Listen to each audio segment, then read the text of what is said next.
Laga seru bakal segera tersaji di matchday ke-9 babak ketiga kualifikasi Piala Dunia 2026 zona Asia. Timnas Indonesia yang kali ini bertindak sebagai tuan rumah akan menjamu tim kuat dari Asia Timur, Timnas Cina. Pertandingan ini akan digelar di Stadion Utama Gelora Bung Karno, Senayan, Jakarta pada hari Kamis 5 Juni 2025. Pertemuan ini dipastikan berlangsung panas dan penuh gengsi. Kedua tim sama-sama tak mau kalah dan mengincar kemenangan demi bisa lolos ke babak berikutnya dan tampil di putaran final Piala Dunia 2026. Timnas Garuda harus tampil dengan performa terbaiknya di hadapan puluhan ribu pendukung sendiri. 3 poin menjadi target mutlak jika ingin melangkah mulus ke ronde keempat. Namun, perjuangan Indonesia tentu tak akan mudah.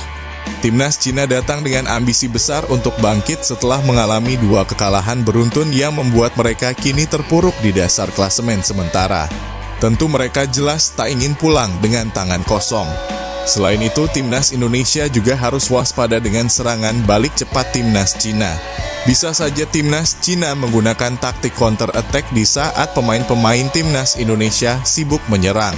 Meski begitu, pelatih kepala Timnas Indonesia Patrick Kluivert tetap percaya diri. Ia yakin para pemainnya mampu tampil dominan dan menyerang sejak awal laga.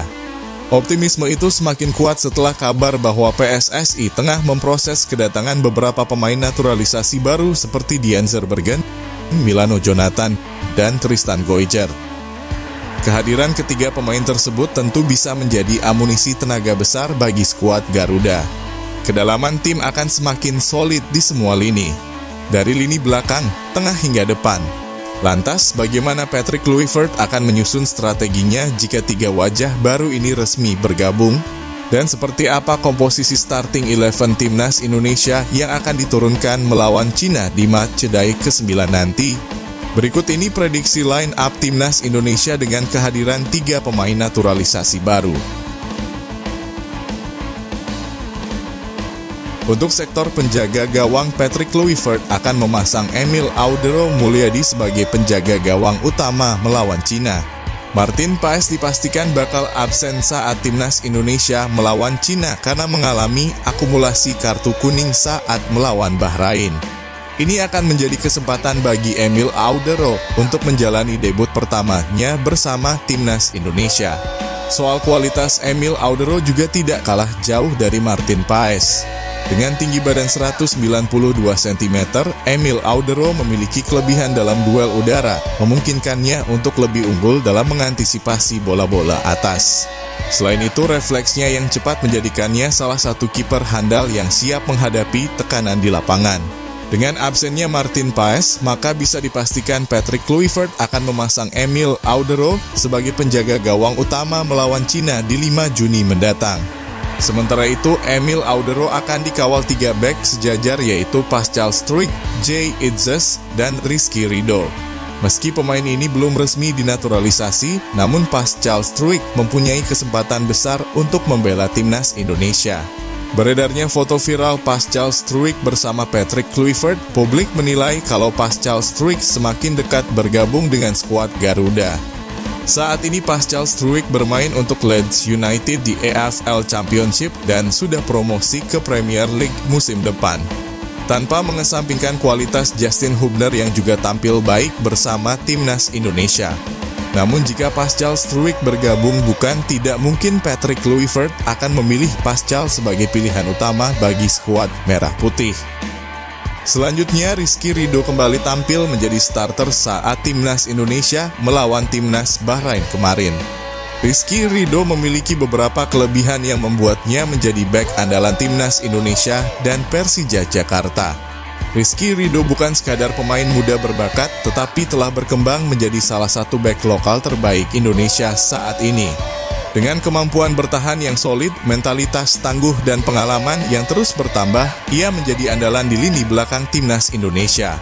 Selain itu, ia dikenal memiliki kemampuan membaca permainan yang baik, kekuatan fisik yang kuat, kecepatan dan antisipasi yang baik dalam memotong serangan, serta kemampuan membangun serangan dari lini belakang.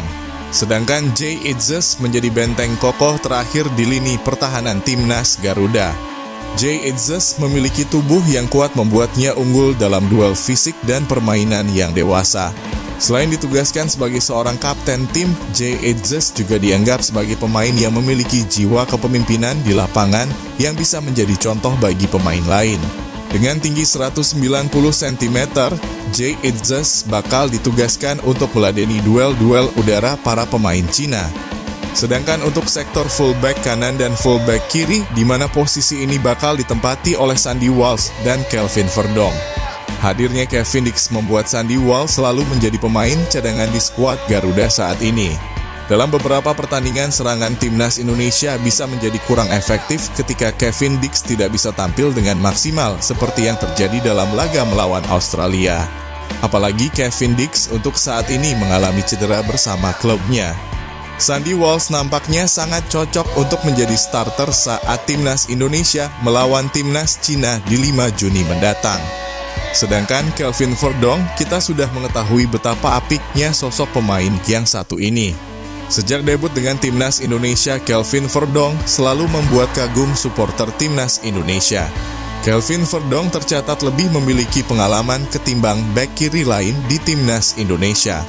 Selain karena usianya yang lebih matang, dirinya juga telah dipercaya menjadi salah satu pemain inti di klubnya. Kelvin Verdong dikenal sebagai pemain timnas Indonesia yang konsisten karena selalu bermain dengan penuh semangat dan disiplin, baik saat timnas menang maupun kalah. Maka bisa dipastikan melawan timnas Cina nanti Kelvin Verdong akan tetap menjadi pilihan utama.